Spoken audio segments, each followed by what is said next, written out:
is Gene Monterastelli, and welcome to the Tapping Q&A podcast recorded live to tape from Williamsburg in Brooklyn. This is episode 294, originally aired November 22nd, 2017. Hi, everyone. I hope this finds you well wherever you are and whatever time of day you're getting a chance to listen to this. Thanks for spending some time with me today.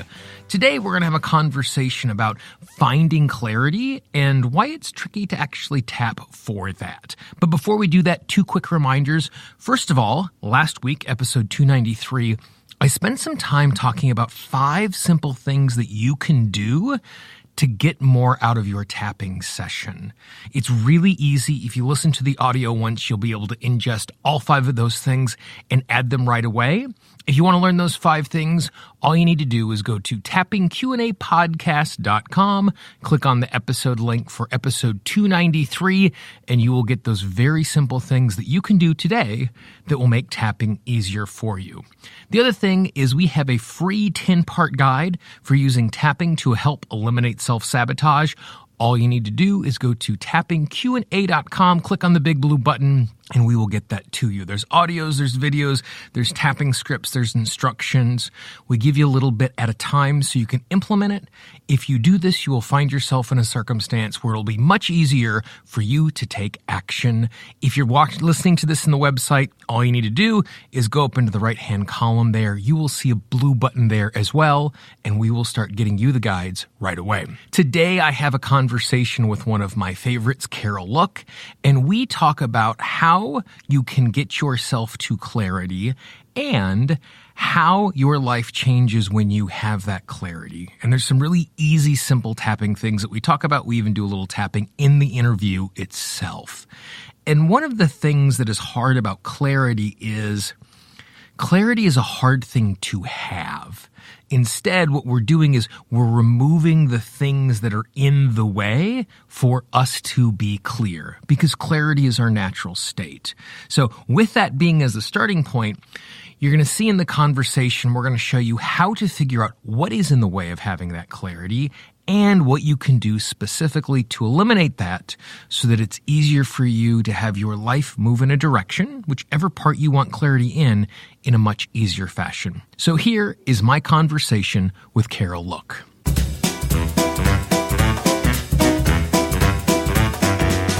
When you think of the word clarity, what is your definition? Because I always like to start with everybody being on equal footing as far as what we mean when we say something. We can mean lots of things by clarity. What's your definition? Clarity for me is about that feeling of peace and making a decision. So when I have clarity, I have peace of mind and not that bouncing around and wondering and doubt. So the feeling really comes with it. And then out of clarity, you make a decision, you know what next step to make, you know you're living the right life today. So all of that comes together for clarity. So it's more of a feeling even than a definition, I would say.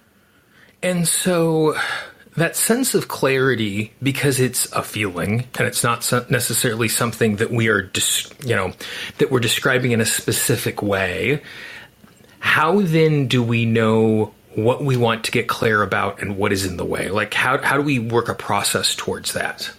Well, I had to back into this with a lot of clients and with myself, where what I was watching was the sabotage.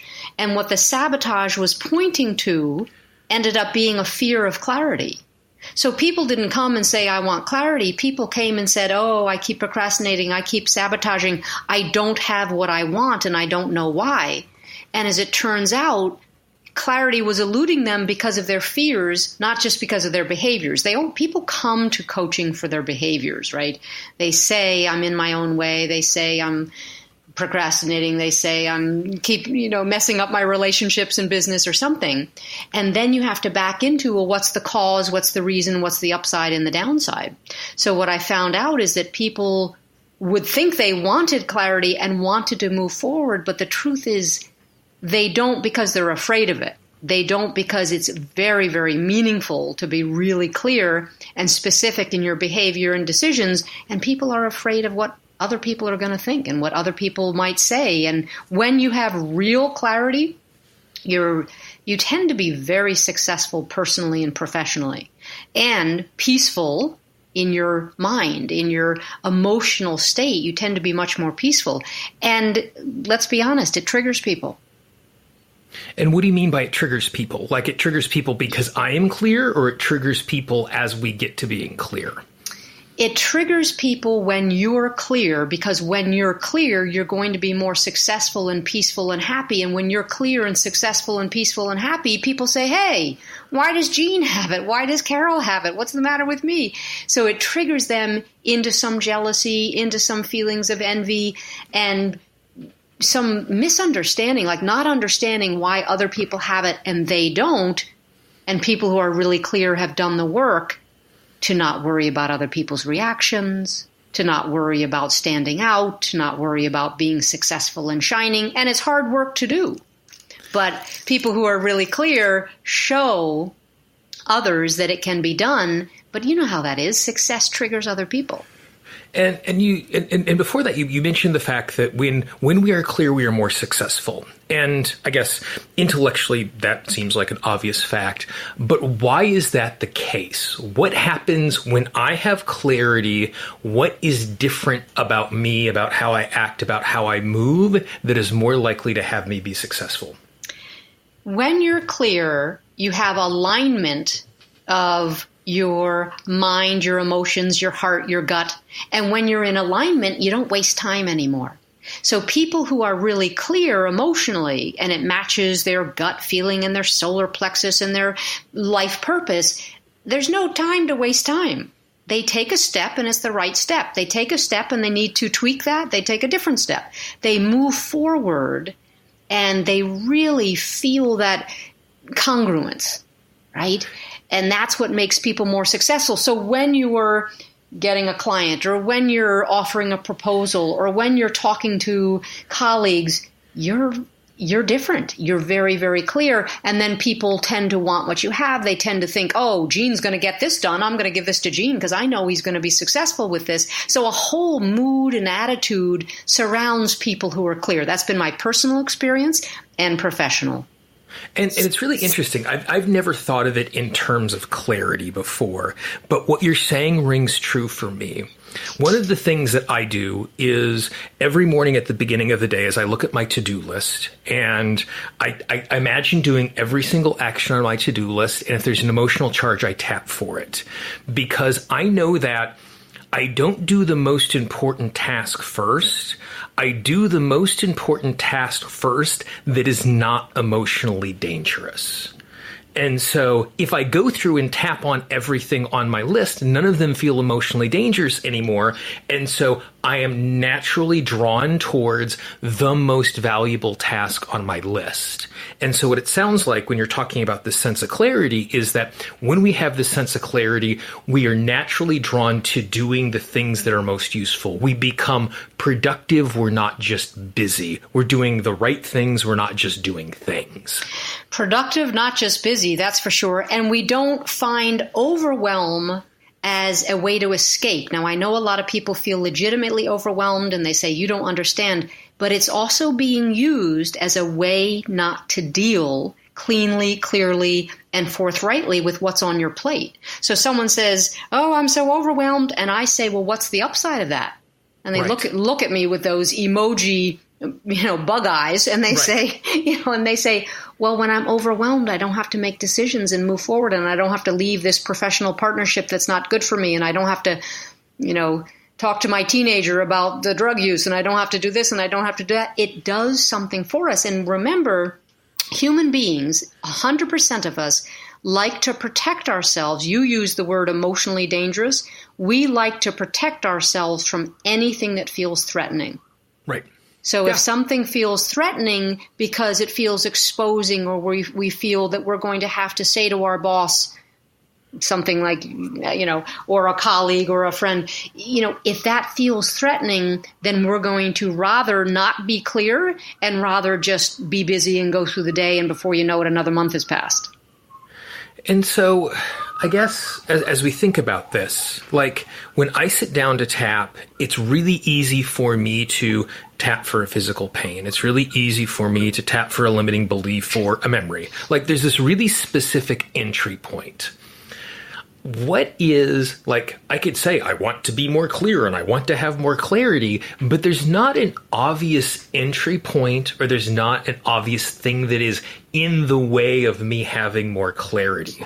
So how do we start figuring out what is in the way, or how do we work to a place where we have more of that clarity?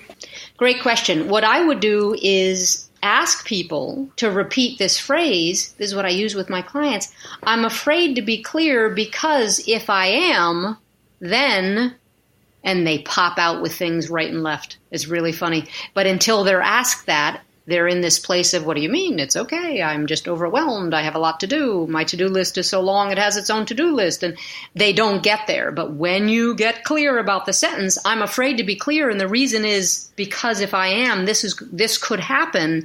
Then you have the target. So you can still tap on, I'm afraid to be clear, or you tap on what pops out of your mouth when you say, because if I am clear, then this potential crisis could happen. This potential rocking the boat could happen. Remember, again, besides wanting to protect ourselves, we do not like to rock the boat. Human beings are not good boat rockers.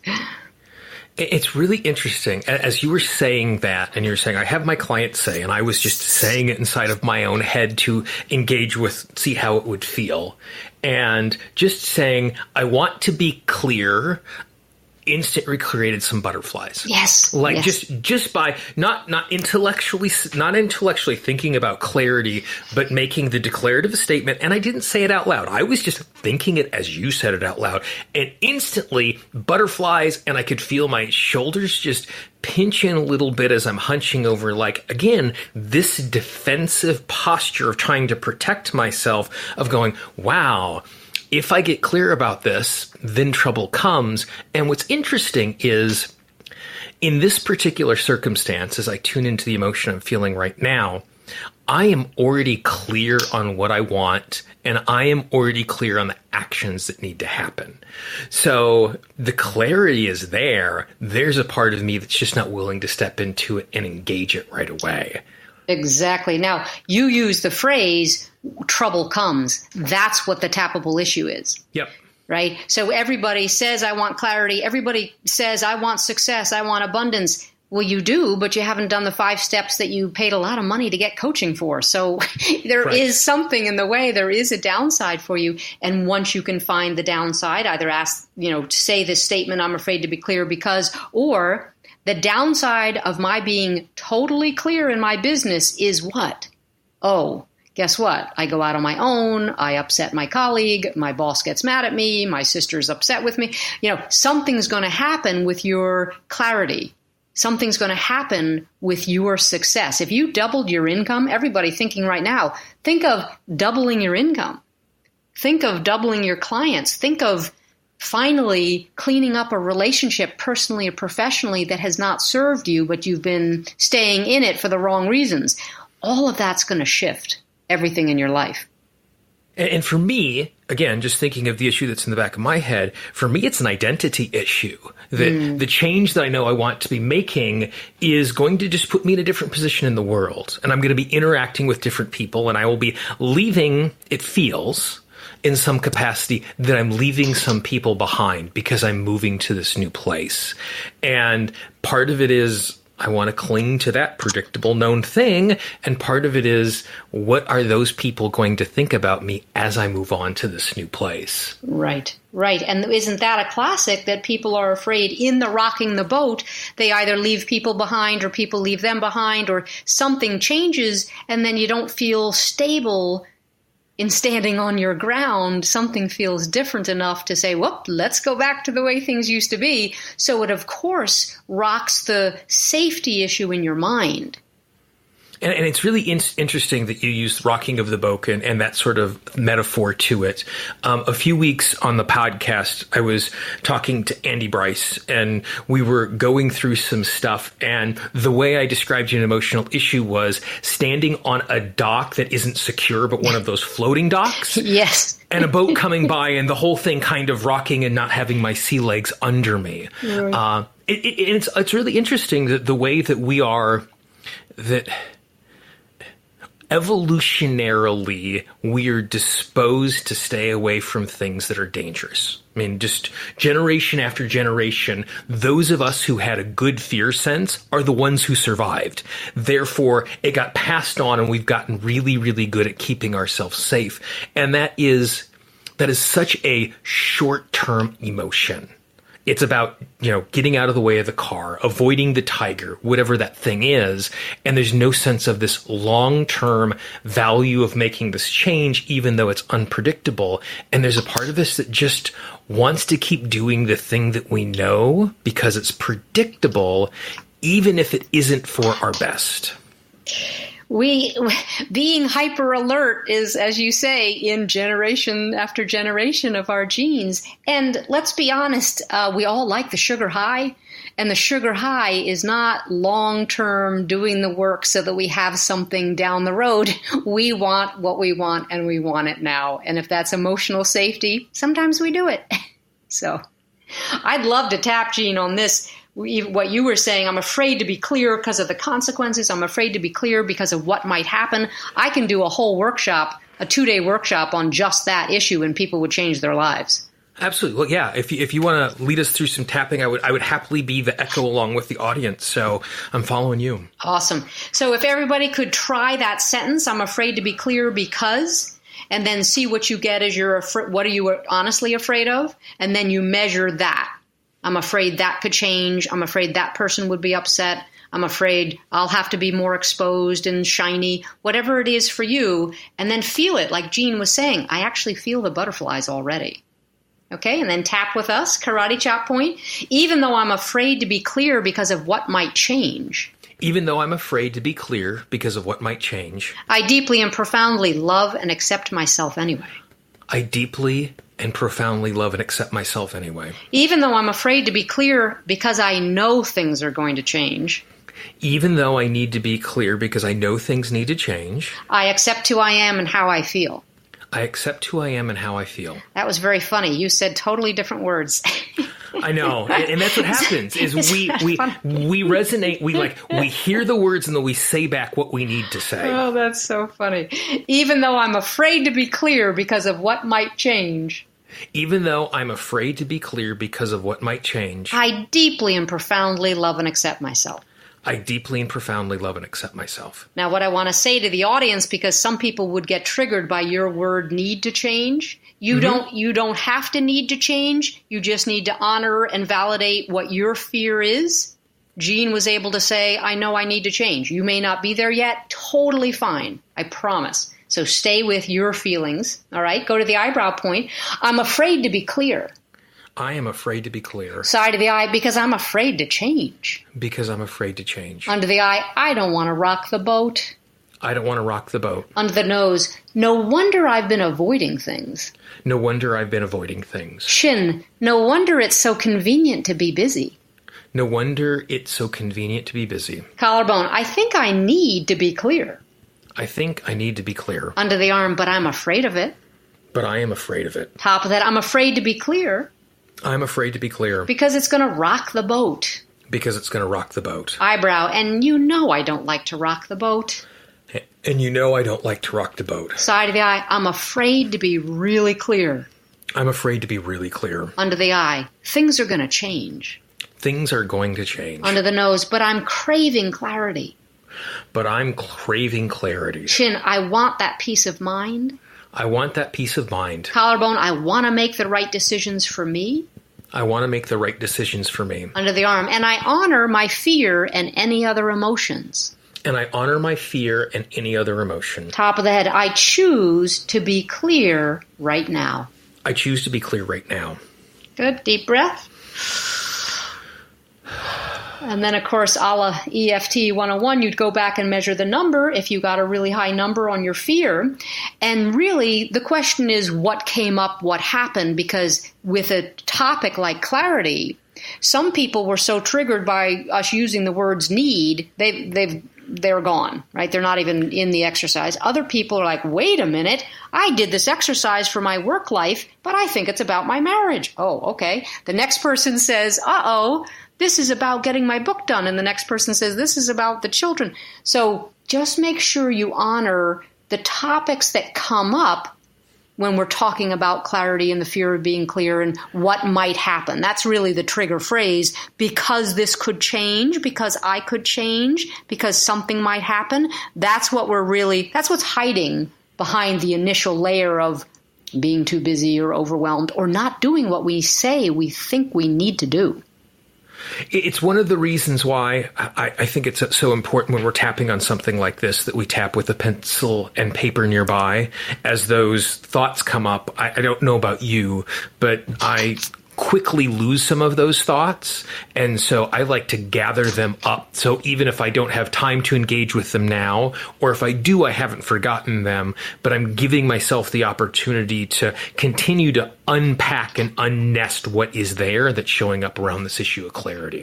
So much shows up. And by the time we've done at the end of an EFT round, we've lost what we were saying or feeling at the eyebrow or under the eye. So absolutely, pen and paper, everybody. And the other thing that's really interesting, so I didn't have the experience of these are the issues that come up. I had, and I've had my clients have this experience as well when we're tapping, is I got very clear about the 3 tasks that need to happen today, and they're tasks I know I've needed to done, but at this particular moment, I have the energy to step out, and once we get done with this interview, I know exactly what I'm doing next, because that emotional block is gone, and again, clear. It is clear and obvious. These are the next steps, and I have everything I need to make those steps today. Great. I mean, that's a wonderful place to be. And some people, I have some clients who do that. Other people are like, oh, you know what my task is? To really deal with this relationship that scares me, that if I become successful, they're going to be envious and they're going to hurt me because of it. And that's their task, is to tap more and more on this thought process or this fear that someone's going to be upset with their standing out and shining, with their being able to launch whatever they do in their business. Yeah, and we've been having a conversation in a lot of ways around business and business taking action. And this, getting this sense of clarity, we've mentioned relationships a couple of times, but really it's about anything that we want in our life at all. It could be, we could be afraid of growing spiritually. We could be afraid of just cleaning the living room. Whatever those things are, I think using this lens of clarity is a great way to approach anything that we would like to be doing in a different way. Absolutely. Think about health issues that people aren't clear, so they don't follow their doctors or their practitioners or their chiropractors' recommendations because they're just a little fuzzy and they're afraid of what that means. So I was talking to someone who said, well, I don't want to give up sugar. You've had 3 professionals tell you that if you don't give up sugar at this point in her life, it's pretty dangerous. Well, she's not clear yet. She's not ready to go there. She feels too deprived. So we've got a lot of tapping to do on what that means to be told by colleagues, friends, loved ones, and professionals, it's time to give up all the sugar. Right. So health issues are always big, relationship issues, work issues, absolutely. The point is clarity is the foundation of someone's success. So when you're clear about your decisions, your friendships change. You don't waste time. Your business improves. Your health I think people's health improves when they're clear. Because no one says, I'm really clear, I want to eat junk food for the next 3 months and gain 20 pounds. I mean, no one says that. Right? No one says, I'm really clear, I want to sit on the couch for the winter. No one says that. And I think the other thing that's really important to note when we're talking about clarity is that clarity is not a switch. It's not that I am unclear and now I'm 100% clear. It's I am more clear. And because I am more clear, I have the capacity to see what the next issue to tap on is or what the next task to take is. And as we engage with that, clarity is going to grow. And so we're able to take action. We're able to make change without having it all clear, just having to know what is next and being clear about that. Well, that's a great point. It's always on a continuum, and that's really a message for the perfectionist listening in. Do I have to be totally clear in every part of my life? Absolutely not. You need to be clear for the next 5 minutes. Is it a good time to make that phone call? Is it a good time for you to have that meeting? Is this the right time to push the send button? I think that idea that we have to have it all and be all clarity and all success now is not good for anybody. And we're really talking about now and each part of your life. And we've all got some homework to do. And that's we're all in it together. I was working with a client this morning, and we just had a really short kind of boost session at the beginning of her day. And she said something really great at the end of it, because she showed up with some pretty heavy issues. And she said, I don't think I have enough energy to do everything that is in front of me today, but I now have enough energy to do the next thing I have to do. And doing that is going to give me momentum to move me through the day. And so even recognizing after doing tapping and having clarity about what was happening and recognizing her own resource state, she could see the big picture and know that she didn't have to have everything right now to survive the day. She had everything that she needed to do what was next, which was going to be a building block to keep moving forward. And it gives us this ability to just keep taking the next action, which keeps moving us forward. Absolutely. Sometimes we need the clarity just to make one decision. For me, when I started working out again, I realized when I woke up, I needed enough energy to put on my exercise shoes. That was all of the energy I needed, because then I was on my feet and I started walking down my 6 flights of stairs in my walk up, and my legs just carried me there. And I didn't have to have enough energy to work out. I had to have enough energy to put on my shoes. And if I did that, it was done. I was going to make it to the gym because of that momentum that got cleared from that. Love momentum. And again, whether you're thinking of your day, your week, or this year, personally and professionally, momentum is what moves us forward. But you don't have momentum under the state of overwhelm, busy, my to-do list, I can't possibly get to that. It's just not a resourceful place to be. It may feel like the place you are, but 5 minutes, 3 minutes of tapping. That's one thing you and I, Jean, we know that 3 minutes of tapping, no one has to do a marathon 1 hour session here. 3 minutes of tapping can clear away the cobwebs, and you say, oh, I know what's first on my list. My list was out of order. I know what I need to get done, right? Awesome. Well, I really love this message about, just getting enough clear for us to take the next action, which is going to build and build and build. So, Carol, I really appreciate your time today. Thanks a lot. Jean, it was wonderful being with you.